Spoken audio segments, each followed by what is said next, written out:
자, 지질시대는 어떤 거냐면은 지구가 탄생하면서부터 지금까지의 시기를 지질시대, 지질시대를 다르게 표현하면은 현재까지의 지구의 역사라고 얘기할 거야. 알겠지? 그래서 현재까지 지구의 역사고, 우리가 이 지질시대를 이제 크게 구분할 때 보통 보면은 이제 가장 많이 하는 것이 어떤 생물종의 급격한 변화를 얘기할 거야. 생물종의 급격한 변화. 그러면 그 생물종의 급격한 변화를 뭘 보고 확인할 수 있냐? 바로 화석이야, 화석. 화석. 알겠지? 화석. 그래서 화석의 급격한 변화로 우리가 지질시대를 구분한다. 첫 번째. 그래서 화석의 급격한 변화. 그리고 그 다음에 이제 두 번째가 있는데, 두 번째는 바로 뭐냐면은 급격한 지각 변동.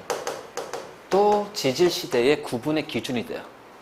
그래서 지각 변동이라든가 세 번째, 자, 급격한 기후의 변화. 자, 이러한 것들 모두 다 이제 고려해서 우리가 지질시대를 구분하는데, 근데 지질시대 구분할 때 최우선적으로 따지는 것은 바로 화석의 급격한 변화야. 화석의 급격한 변화. 그치? 그래서 요 화석을 통해서 그러면 우리는 지질시대를 구분할 수 있겠네? 그래서 이때 화석은 어떤 화석이냐? 바로 표준 화석이라고 해요. 표준 화석. 그래서 화석은 여러 개가 있는데, 자, 그 화석 중에서 어떤 시대를 구분할 수 있는 화석을 뭐라고 한다? 표준 화석이라고 한다. 그럼 표준 화석 말고 또 다른 화석이 뭐가 있지? 표준 화석 말고 시상 화석. 시상 화석. 그래서 시상 화석은 그냥 어떤 환경을 우리가 알 수 있는 거야. 알겠죠? 자, 그래서 지질시대 구분은 화석의 변화를 최우선으로, 그리고 그 외에 이제 두 번째, 세 번째는 뭐냐면 지각 변동을 구분해서, 그래서 이제 그거잖아. 우리가 이제 여기에서 고생대하고 중생대 때 어떤 지각 변화가 있을까? 바로 판게아라는 초대륙. 그래서 판게아가 만들어지는 거, 초대륙을 통해서 고생대와 중생대를 구분한단 말이에요. 자, 이런 식 어떤 이제 지각 변동을 얘기할 수도 있고요. 그 다음에 기후 변화도 얘기할 수가 있어요. 그래서 급격한 기후 변화. 자, 일단 이제 우리가 지질시대 구분할 때 아까 잠깐 얘기했지만, 자, 여기 고생대, 중생대, 신생대를 중심으로, 자, 앞에 성캄브리아 시대와 그 다음에 고생대, 중생대 하는데 이 둘의 가장 큰 구분은 뭘까? 바로 성캄브리아 시대는 화석이 거의 없거나 굉장히 적다라는 거예요. 그래서 성캄브리아 시대는 화석이 없거나 굉장히 적다. 그러니까 이쪽은 화석이 거의 없겠지. 화석이 거의 없겠지. 그 다음에 여기는 화석이 조금 남아있겠지. 그치? 그 다음에 고생대, 중생대, 신생대는 여기는 화석이 더럽게 많아요. 그럼 화석이 없거나 적다. 그 이유는 우리가 두 가지로 얘기할 겁니다. 자, 첫 번째는 이 생물 자체, 생물 종의 수가 굉장히 적었다라는 거고요. 자, 그 다음 두 번째는 오랜 기간 동안 뭘 받아요? 지각 변동을 받기 때문에 오랜 기간 동안 지각 변동에 의해서 화석이 설령 만들어지더라도 그 화석이 남아있지 않게 되는 거예요. 바로 이제 이런 식으로. 그래서 왜 성캄브리아 시대에서는 화석이 적을까요? 바로 자, 생물 종의 수가 적었고, 그다음에 오랜 기간 동안에 지각 변동을 받았기 때문에 상대적으로 남아있는 화석의 수가 적다라는 거지. 하지만 고생대, 중생대, 신생대는 그렇진 않아. 그래서 여기에는 어떻게 돼요? 화석의 수가 굉장히 많다. 그래서 크게 구분할 게 바로 이제 요 화석 가지고서 지질시대를 많이 구분해. 그리고 거기에서 이제 사이드로 지각 변동과 기후 변화까지 같이 들어갈 거야. 알지? 바로 이제 요렇게 되고요. 자, 고생대, 중생대, 신생대 얘를 묶어서 뭐라 하냐면은, 자, 현생 누대라고 한다. 알겠지? 현생 누대. 자, 성캄브리아 시대는 우리가 크게 두 가지로 나누죠. 그래서 시생 누대와 그 다음에 원생 누대로 나눠진다. 자, 시생 누대하고 원생 누대로 이제 구분하는데, 자, 시생 누대와 원생 누대의 가장 큰 차이점은 뭐냐? 자, 시생 누대는요, 단세포 생명체가 위주예요. 단세포 생명체 위주로 존재하고, 원생 누대에서부터는 다세포 생명체가 나오게 돼요.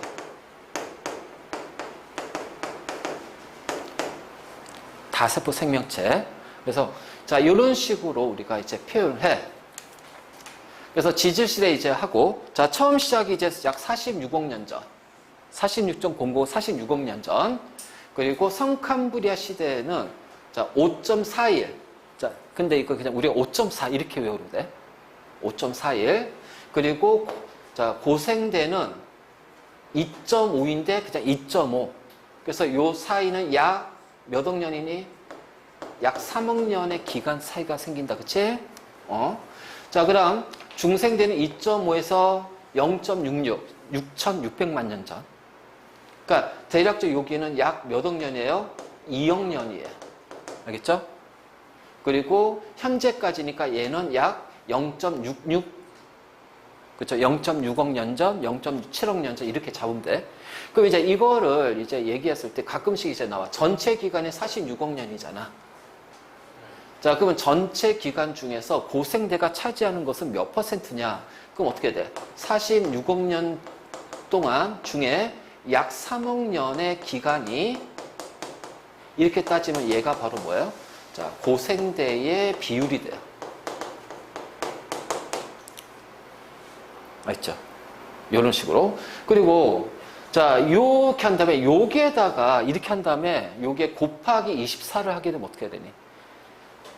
전체 지질 시대를 24시간 하루로 놓게 됐을 때 그 고생대가 차지하는 시간이 될 거란 말이야. 자, 이런 식으로. 그래서 이렇게도 물어보니까 자, 요걸 통해서 이제 잘 봐도. 자, 우리가 지질 시대를 이렇게 성캄브리아대, 고생대, 중생, 시생대로 하는데, 자, 여기 이제 여기가 고중신이 현생 누대잖아요. 얘를 중심으로 이전에는 화석이 거의 없고, 자, 요 때부터는 화석이 많다. 자, 그러면 고생대가 아까 잠깐 했지만 이게 6개 기로 나눠져.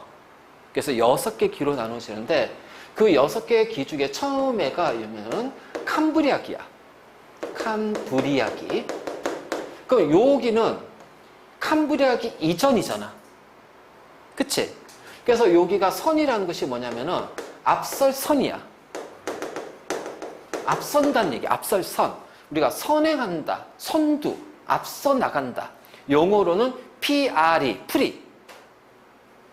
영어는 프리야, PRE. 그래서 성캄브리아기 이전 시대, 그래서 성캄브리아 시대 또는 성캄브리아 대라고 그래.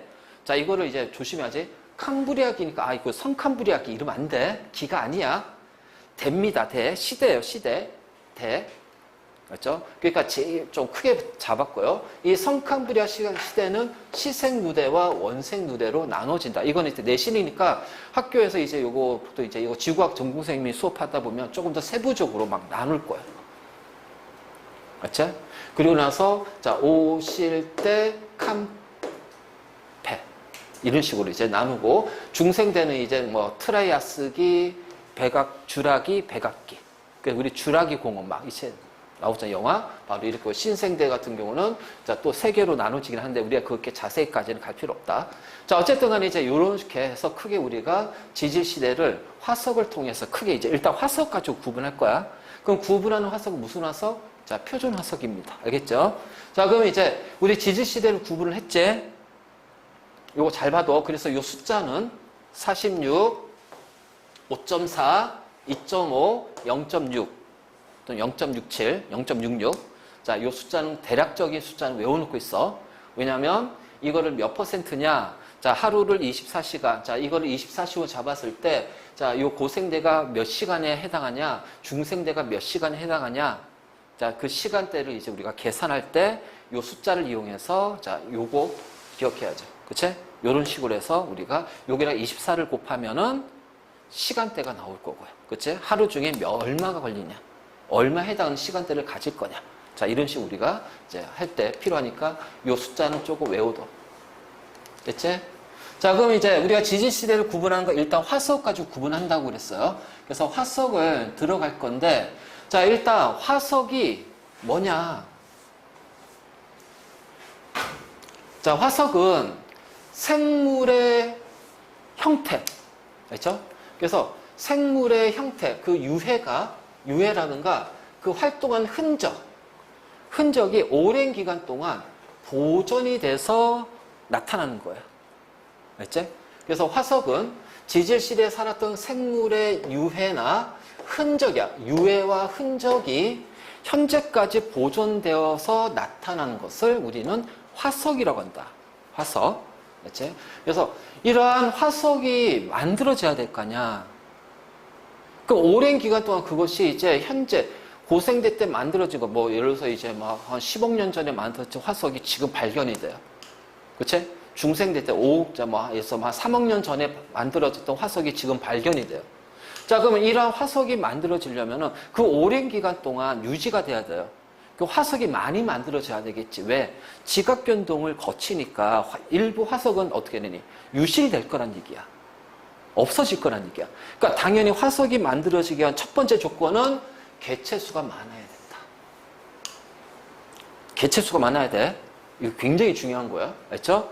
그리고 자, 이 생물체는 어쨌든 유기물의 형태로 이루어져 있고요.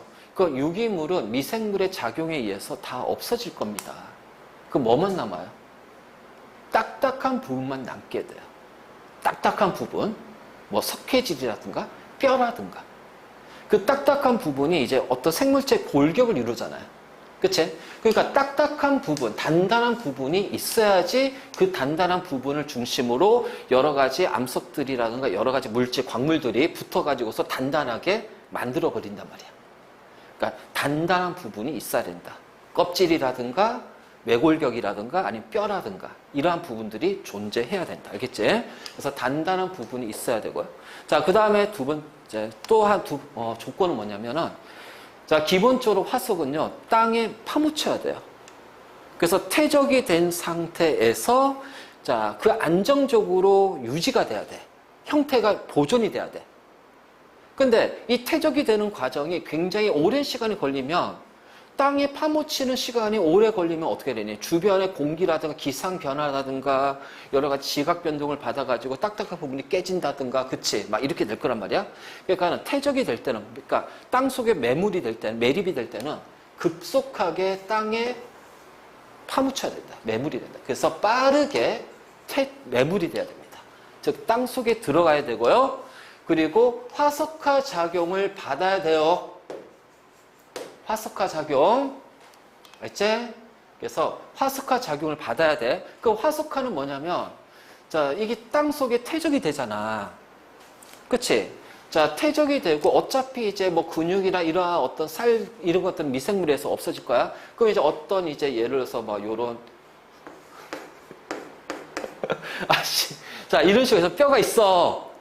그럼 이제 여기 뼈가 남았단 말이야, 이제. 그러면 이제 이 뼈에서 이제 여기 이제 나머지 빈 공간들이 있을 거 아니야. 그 공간을 이런 식으로 광물들이 가서 채워집니다. 채워져가지고서요. 그래서 이렇게 해서 딱딱한 모양을 만들어요. 딱딱한 모양을 만들어서, 자, 이렇게 되는 것을 우리는 뭐라고 그래요? 화석화 작용이라고 불러요. 이게 바로 화석화 작용이에요. 그래서 나중에 지원에서 되게 자세히 배울 거야. 뭐 교결 작용, 응집 작용 막 이런 식으로. 그래서 자세하게 배울 건데, 자, 어쨌든 간에 그래서 이 화석화 작용을 받아야 돼. 알겠지?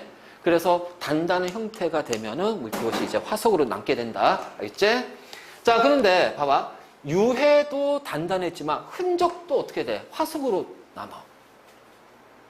그래서 그 화석화되는 과정에서 자, 몰드와 캐스트라는 것이 있어. 몰드와 캐스트. 몰드와 캐스트.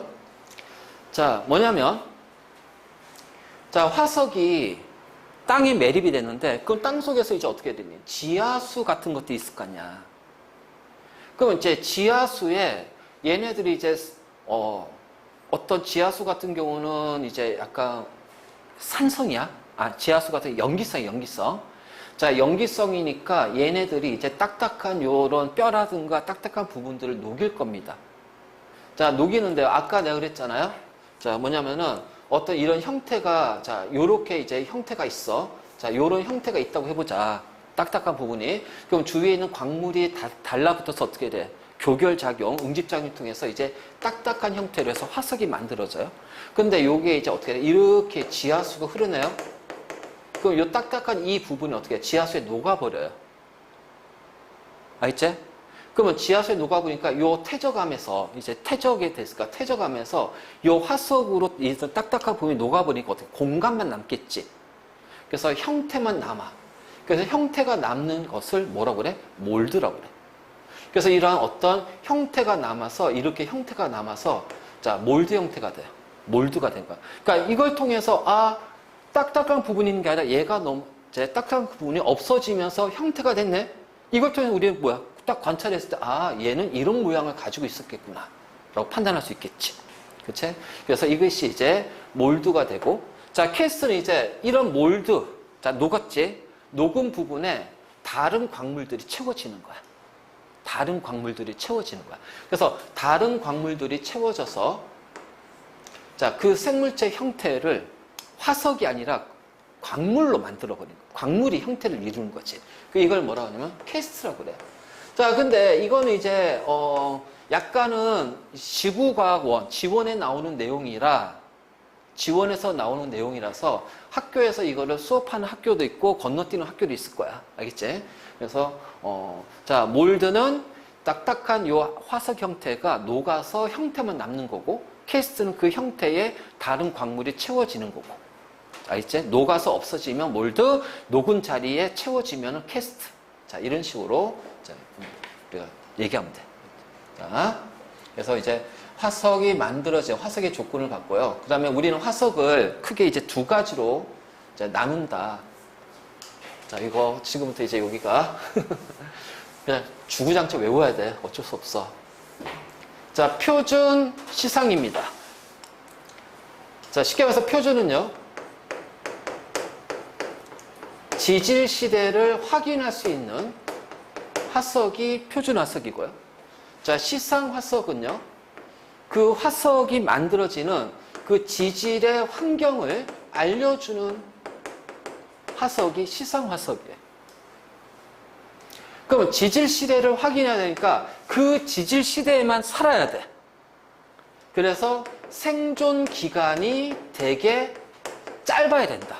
특정 지질 시대, 고생대에서만 살던가, 신생대에서만 살던가, 중생대에서만 살던가, 자, 생존 기간이 짧아야 돼요. 하지만 지질 환경, 그 당시의 지질 환경, 아, 그럼 고생대 때 요 있잖아. 이때 환경이 어떤 환경인지 우리가 알아야 되잖아. 근데 그 환경의 판단을 뭘로 할 수가 있어? 지금의 환경으로 판단할 수 있단 말이야. 왜? 현재 봐봐. 고사리는 따뜻하고 습한 지역에서 고사리가 살거든. 땅에 어떤 산에 가서 땅을 팠더니 고사리 화석이 나타났어. 그러면 지금의 고사리의 생활 환경은 예전의 고사리의 생활 환경하고 똑같을 거란 얘기예요. 왜? 같은 생물종이니까. 그러니까 예전에 여기는 따뜻하고 습한 지역이었구나. 자, 산호초는 얕고 따뜻한 바다에서 발견이 되잖아. 지금 우리 산호초가. 근데 산에 가서 땅을 팠더니 야, 산호초가 있대. 산호초 화석이 발견됐어. 그럼 요 산은 예전에 뭐야? 얕고 따뜻한 바다였구나. 그치? 이거를 알 수가 있는 거야. 그러니까 현재 환경이 과거의 환경과 동일하다는 거예요. 그럼 이 화석은 시상 화석으로 발견된 생물종은 현재도 살고 있어야 돼요. 그러니까 생존 기간이 더럽게 어떻게 돼? 길어야 되겠지. 그렇지? 자, 생존 기간이 더럽게 길어야 됩니다. 자, 그리고요. 얕은 바다, 따뜻한 지역 어떻게 돼요? 특정 지역에서만 존재해야 돼요. 그러니까 좁은 분포 지역을 가져야 돼요. 그렇죠? 자, 공룡이 중생대 화석입니다. 그렇죠? 중생대만 살았어요. 그럼 공룡이 우리나라에서만 발견이 돼서는 안 되지. 전 세계 어느 지역에서도 발견이 돼야 돼. 그래야지 그 지역에서 그 지층을 봤을 때 아, 얘는 중생대 때 만드는 지층이라는 걸 알 수가 있단 말이야. 그렇기 때문에 생존 기간은 짧은 대신 굉장히 넓은 분포 지역을 가지고 있어야 된다. 자, 표준하고 시상 화석의 조건이야. 그래서 표준화석은 지질시대를 확인하는 거기 때문에 그 특정 지질시대에만 살아야 돼. 그래서 생존기간이 굉장히 짧아야 되고 대신 넓어야 돼. 넓어야 돼. 자, 시상화석은 지질의 환경을 알려주는 거니까 과거의 환경이 지금의 환경과 같다라는 것을 알아야 되니까 지금에 있는 생물종의 화석이 과거에도 있어야 된다는 거야. 그래서 생존기간이 더럽게 길어야 돼. 하지만 특정 환경을 가져야 되기 때문에 좁은 특정 지역에서만 발견이 돼야 된다. 분포가 돼야 된다. 그래서 좁은 분포 지역이다. 바로 이제 이렇게 되고. 자, 그랬을 때 우리가 이 지질 시대를 확인하는 표준화석, 자, 고생대, 중생대, 신생대 대표적 여기제. 자, 대표적인 거 나오겠지만, 자, 표준화석 추가로 더 외웁시다. 고생대, 삼엽층, 필서, 갑주어, 방추층, 자, 또는 방추층을 푸줄리나, 그래서 얘를, 자, 영어로는 이제 푸줄리나, 이렇게 얘기할 거야. 자, 중생대,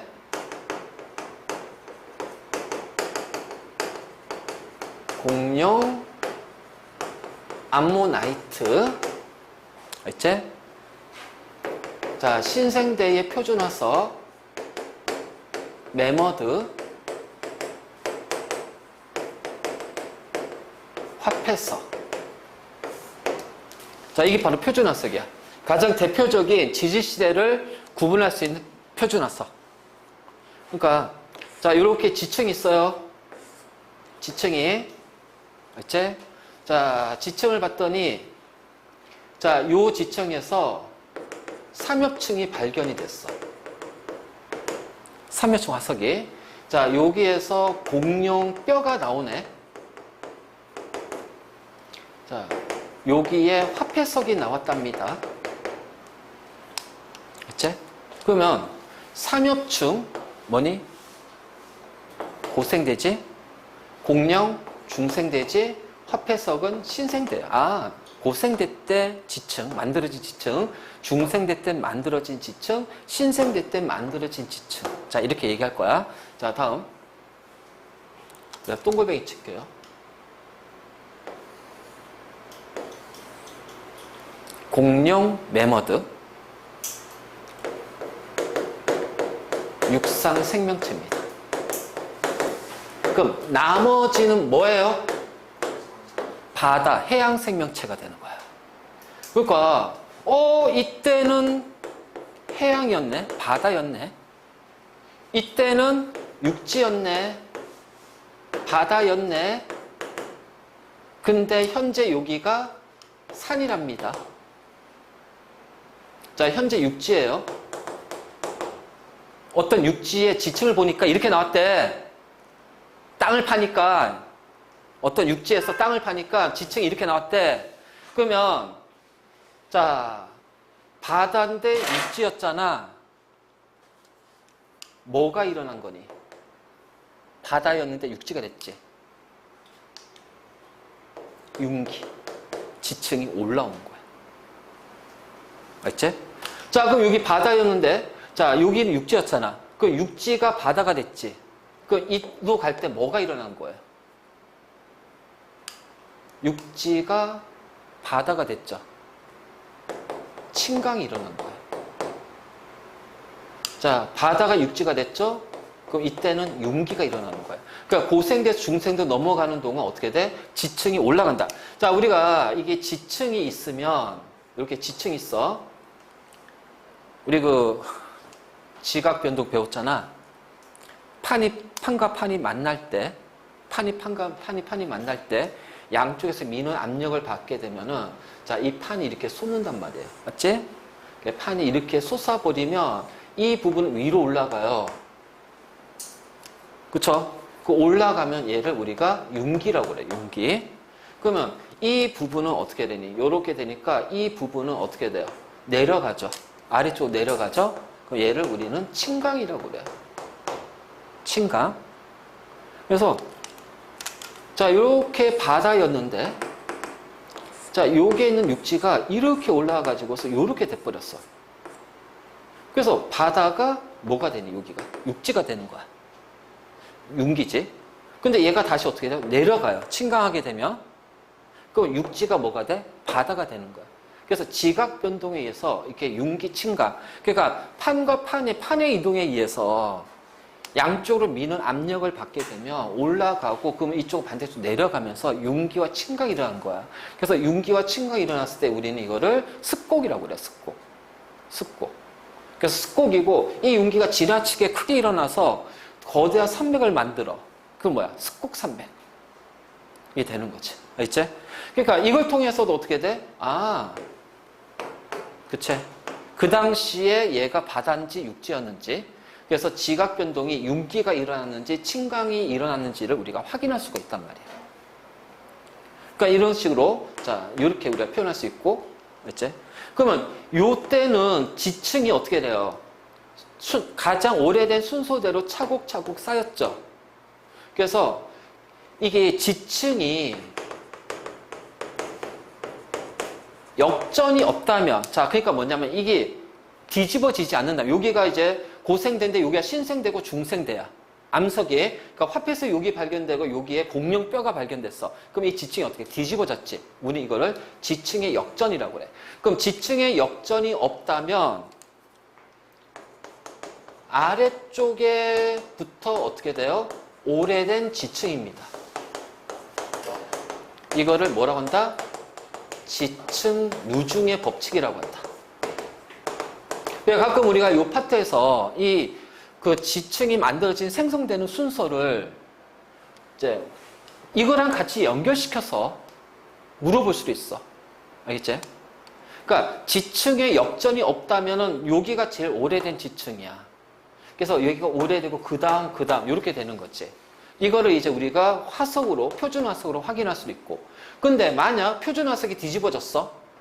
그럼 이건 지층 누중에 어긋난 거야. 왜? 이게 뒤집어져서 역전이 된 거지. 자, 그럼 언제 역전이 될까요? 이러한 습곡이 지나치게 작용하는 거예요. 그래서 지나치게 미는 힘을 받게 되면은 얘가 어떻게 돼? 이렇게 쑥 쏟았다가 이렇게 돼버리는 거야. 이런 식으로. 그러니까 이런 식으로 돼버리니까 어느 순간 어떻게 돼요? 얘가 오래된 지층이 돼버리는 거죠. 얘가 최근 지층이 되고요. 그러니까 이렇게 그러니까 이런 식으로 해서 이제 이렇게 되고 이렇게 되니까 결국 어떻게 이 오래되니까 이게 이렇게 거꾸로 뒤집어질 뻔인 거야. 그러니까 이 순서가 뒤바뀌어 버리는 거지. 그래서 최근 지층이 오히려 더 아래쪽으로 내려가고 오래된 지층이 위에 놓여지는 거야. 자, 이게 바로 지층의 역전이다. 알겠지? 그래서 표준화서, 자, 생존 기간이 짧고 넓은 분포 지역을 가지고 있는데 고생대, 삼엽층, 필석, 갑주어, 방추층, 중생대, 공룡, 암모나이트, 신생대, 메머드, 화폐석. 자, 이거 외워야 돼. 그래서 외우는 거 앞글자 따서.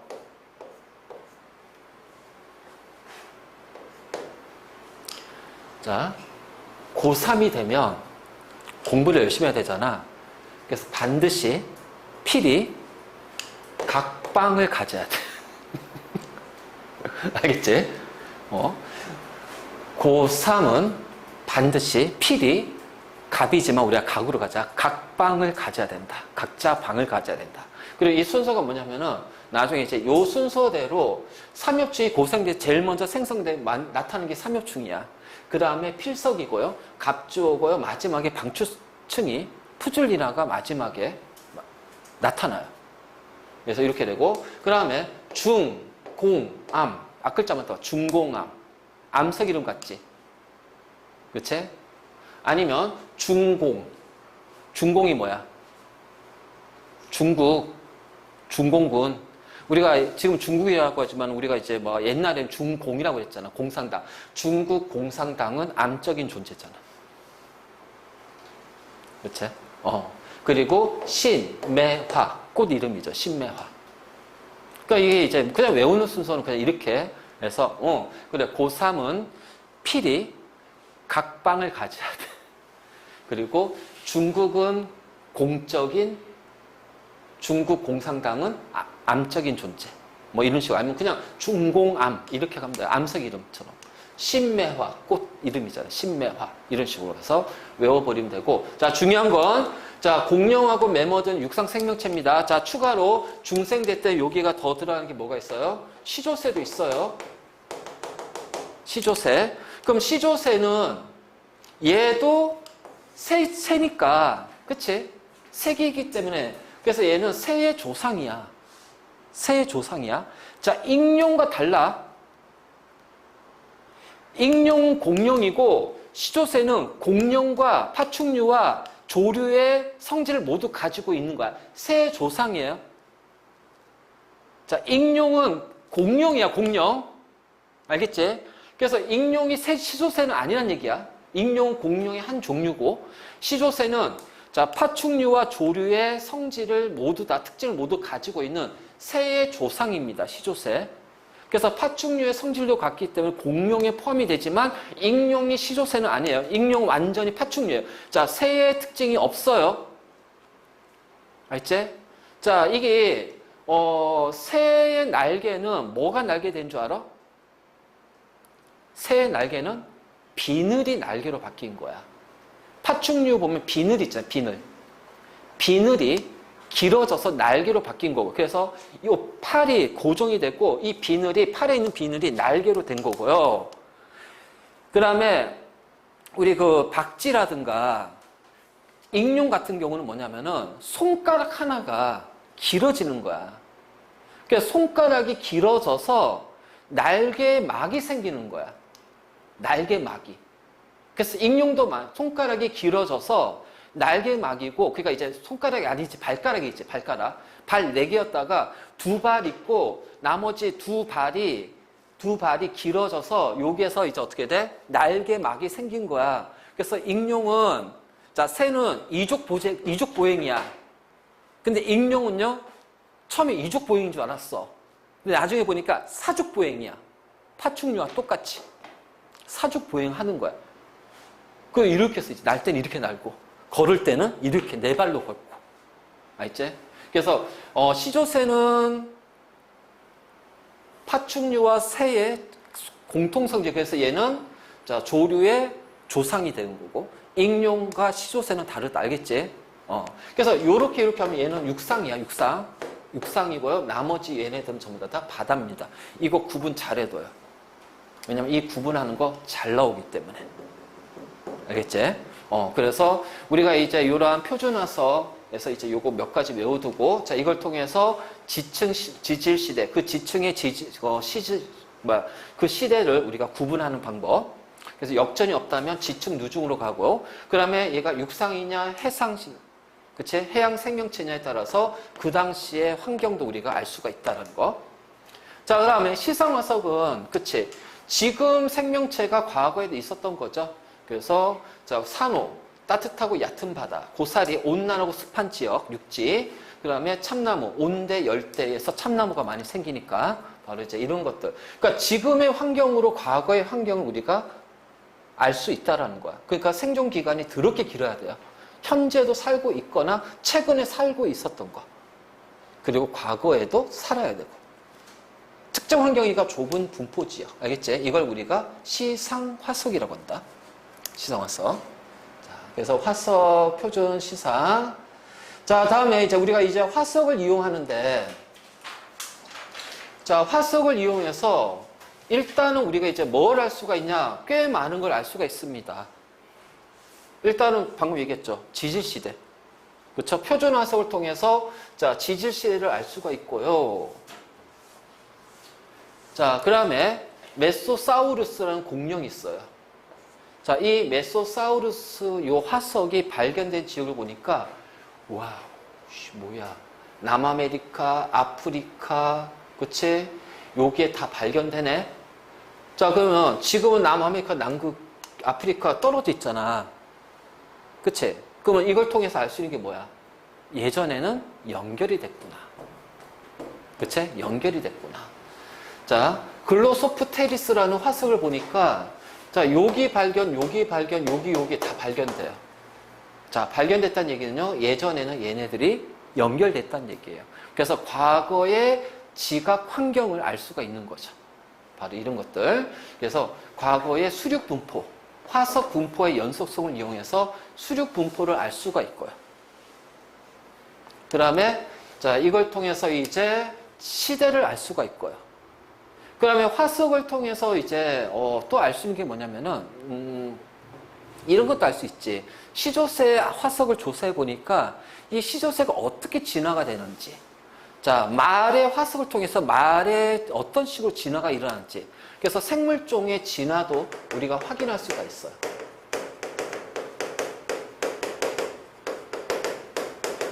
자, 생물종의 진화 과정도 확인할 수가 있고, 이제.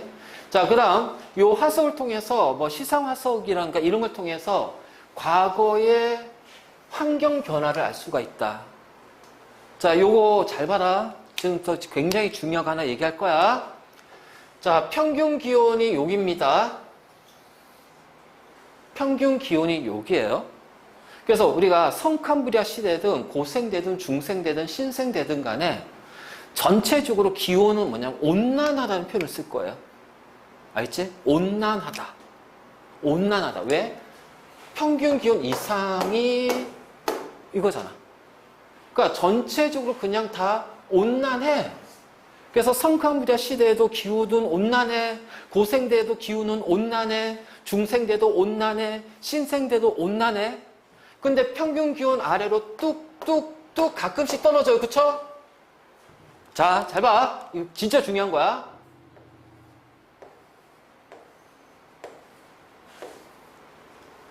평균 기온 아래로 떨어지죠. 여기가 빙하기예요.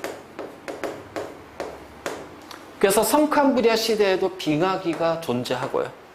고생대도 빙하기가 존재해요. 근데 성캄브리아 시대에는 생물종이 거의 적었잖아, 굉장히. 그래서 여기는 대멸종이 없었단 얘기야. 대멸종이 없었단 말이야. 그런데 고생대 때 빙하기가 있지. 그러면 이때 요 빙하기가 바로 뭐냐면 대멸종과 연결이 돼요.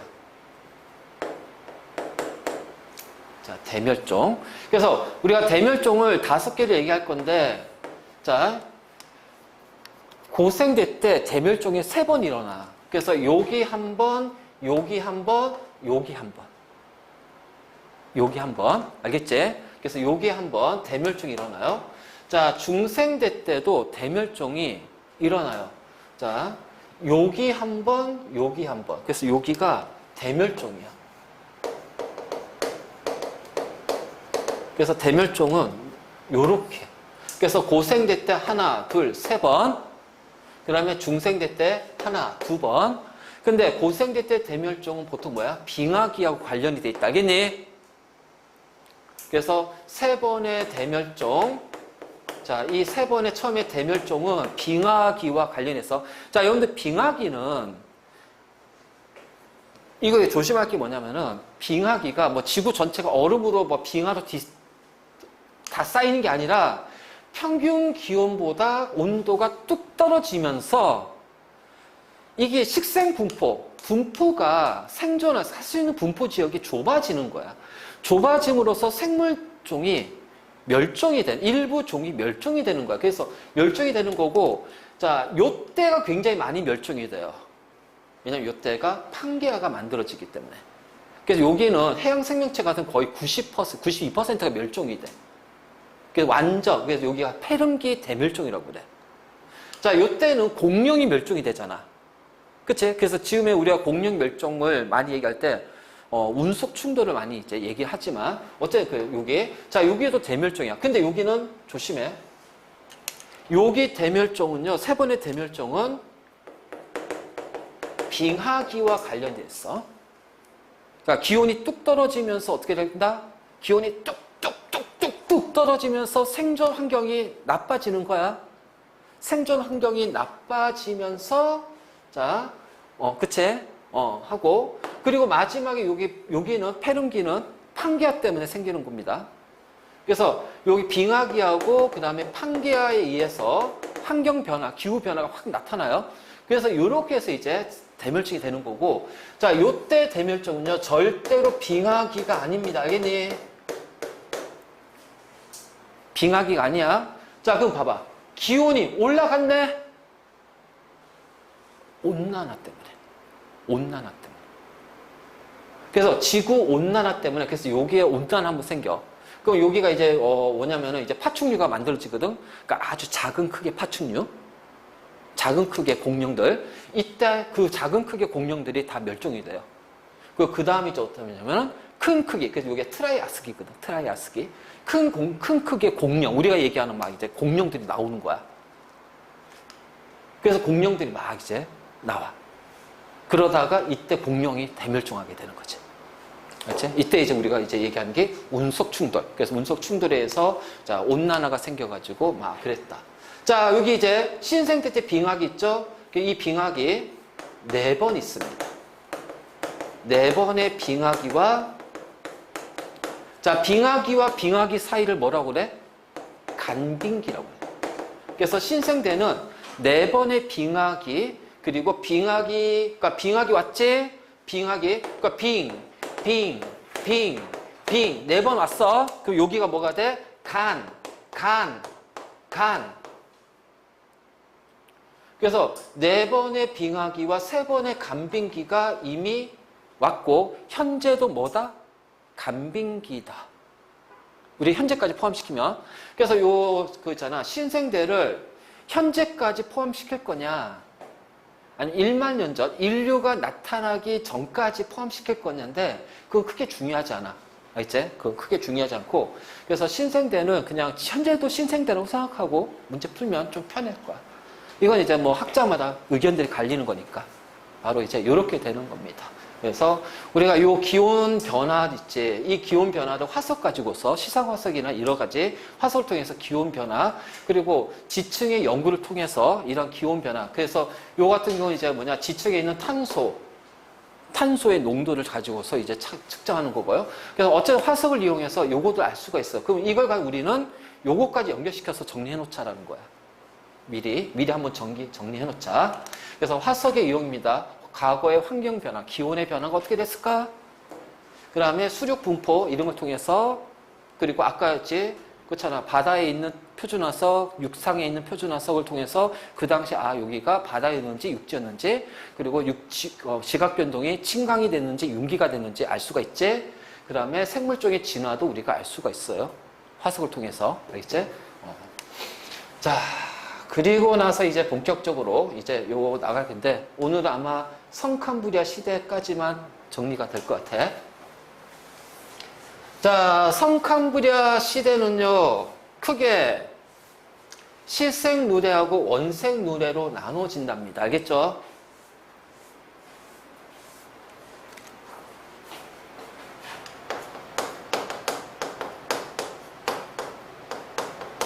자, 실생 누레가 여기까지가 시생누대. 알겠니? 여기까지가 시생누대. 여기까지 시생누대. 그러면은 여기가 이제 원생누대가 돼.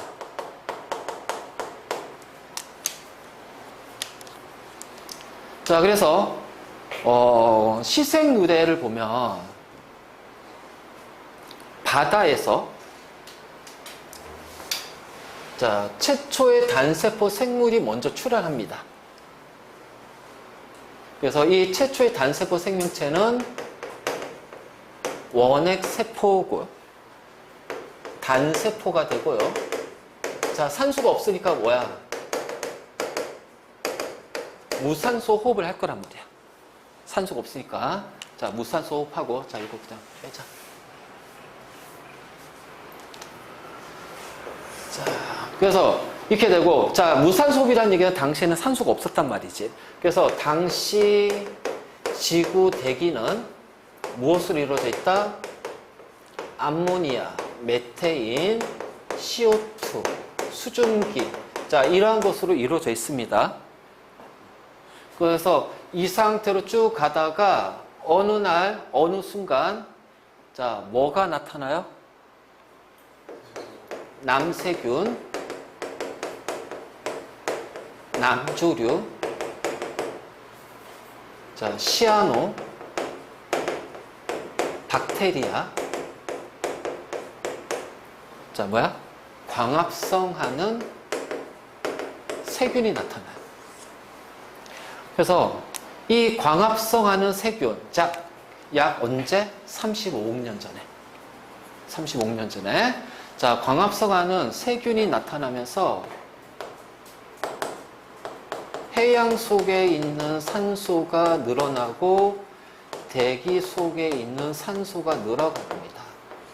자, 여기까지가 뭐냐면요. 시색누대. 여기까지가 시색누대.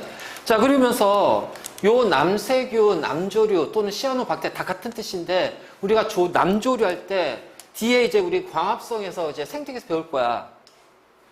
녹색을 띠는 조류가 녹조류지. 그치? 홍색을 띠면 홍조류. 갈색을 띠면 갈조류. 그래서 녹갈홍. 광합성 할 때 배울 거야. 그래서 녹조류, 갈조류, 홍조류 막 이렇게 얘기할 거예요. 자, 그러면 이게 뭐냐? 이게 바로 이제 파래, 다시마, 미역 이런 것들이야. 우뭇가사리, 톳 이런 것들이 바로 조류거든. 또는 이제 뭐 플랑크톤도 마찬가지고 녹색을 띠는 식물성 플랑크톤 이런 것들이. 자, 그러면 얘네들이 광합성을 하면서 이제 막 자라겠지. 자, 봐봐. 플랑크톤 녹조를 이루잖아. 그러니까 그런 어떤 이제 얘네들이 활동하면서 이제 생장하면서 광합성을 생장하겠지. 그럼 얘네들이 생장하면서 나오는 얘네들의 이제 여러 가지 형태, 사체라든가, 자, 요런 이제 그 이루고 있는 모형, 그 군집들, 그러니까 형태들이 있을 거예요. 얘네들이 그 형태들이 차곡차곡 퇴적이 됩니다. 퇴적이 돼요. 그래서 퇴적이 되면서 하나의 덩어리 형태로 돼서 화석처럼 보이는 거예요. 이렇게 덩어리 형태 뭉쳐가지고 이거를 스트로 마톨라이트라고 그래. 스트로 마톨라이트. 알지? 그래서 얘네들은 남조류의 흔적들이 모여서 생긴 화석입니다. 자, 보통 우리가 화석했을 때 실상화석이든 표준화석이든 그 생물 쪽이 명칭이 붙잖아. 고사리 화석, 그치? 산호화석, 뭐 갑주어, 그치? 푸줄리나, 메모드. 자, 이거는 생물 명칭이 아니야. 알겠죠? 자, 얘가 발견된 지역의 명칭이에요. 알겠니? 그래서 이렇게 되고, 자, 얘는 남세균 지금도 있잖아. 그치? 지금도 있어. 그래서 표준화석이 아니야. 표준화석이 아니야.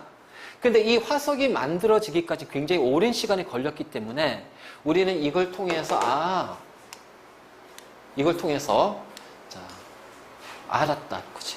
그래서 남조류의 흔적을 찾았어. 그래서 이거는 일종의 흔적 화석이야. 흔적 화석. 그러니까 이 자체가 남조류가 화석되는 거 아니지. 생각해봐. 미역이 화석이 되냐? 아니야. 걔네들이 활동하면서 남긴 흔적들이 차곡차곡 축적이 돼가지고 쌓이는 거지. 쌓여서 이게 커다란 덩어리 형태를 이루고 있는 거야. 이거를 스트로마톨라이트. 자, 이렇게 얘기를 하고. 자, 그리고 나서 이제 산소. 바닷속에 산소가 많잖아요. 자, 여기 무산소호흡입니다. 유산소와 무산소호흡의 가장 큰 차이는 뭐야? 생산하는, 만들 수 있는 에너지 양이야. 산소가 없으면은 그만큼 산화가 적게 되잖아. 산화가 적게 되니까 얻을 수 있는 에너지가 적어요. 근데 산소를 이용하면서 유산소호흡을 하게 돼요. 흔히 말하는 우리 아까 했던 세포호흡을 하면 그러면 여기에서 얻어지는 에너지량이 증가한다는 거야. 그럼 에너지가 많아지니까 어떻게 될까요? 생명체는 환경에 적응하고 진화하고 살아남으려면 어떻게 돼? 조금 더 복잡한 활동을 해야 되니까 구조가 복잡해져야 되겠죠? 그럼 세포들이 많아야 되겠지? 근데 그 많아진 세포들, 그 덩치를, 몸집을 유지하려면 많은 에너지가 필요할 거야. 근데 무산소호흡 할 때는 에너지를 많이 얻을 수가 없잖아. 근데 유산소, 즉 세포호흡을 하게 됐어. 에너지를 많이 얻을 수 있단 말이야. 그럼 어떻게 돼? 이 생명체 자신의 몸집을 늘릴 수가 있는 거예요. 그래서 다세포 생명체가 나오게 됩니다.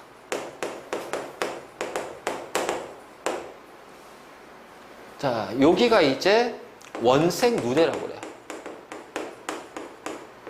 그래서 이 다세포 생명체가 나오게 되는데, 자, 여기에서 어째 딱딱한 부분이 없어요.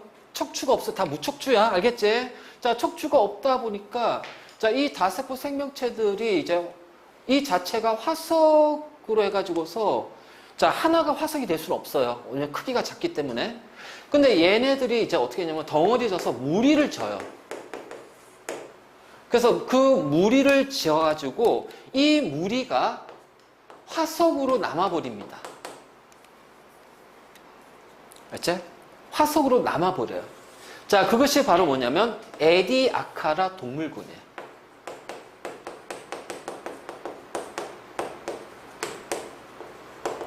자, 오스트레일리아가 어디지? 호주지. 자, 호주에 에디아카라라는 지역이 있어. 그러니까 그 지역에 에디아카라라는 언덕이 있어요. 그 언덕에서 이 얘네들의 그 무리 화석이 발견이 된 거야. 그래서 에디아카라 동물군. 자, 여러분들 잘 들어. 성캄브리아 시대에는 화석이 딱 두 종류가 있다. 알겠지? 자, 시아노박테리아 남세균의 흔적 화석, 스트로마톨라이트. 발음하기 되게 힘들어, 그치? 그래서 스트로마톨라이트가 아니라 스트로마톨라이트야. 이렇게 읽는 게. 자, 그 다음에, 자, 그래서 얘는 남조류. 자, 다세포 생명체가 만들어졌어. 얘네들의 다 무리 화석, 덩어리진 화석이 뭐다? 에디아카라 지역에서 발견된 동물군. 에디아카라 동물군. 그래서 성캄브리아 시대에서 화석은 스트로마톨라이트와 에디아카라 동물군. 알지? 요 순서 알겠죠? 꼭 기억해야 돼. 그래서 이런 식으로. 그래서 이렇게 되고. 자, 그러면 성캄브리아 시대는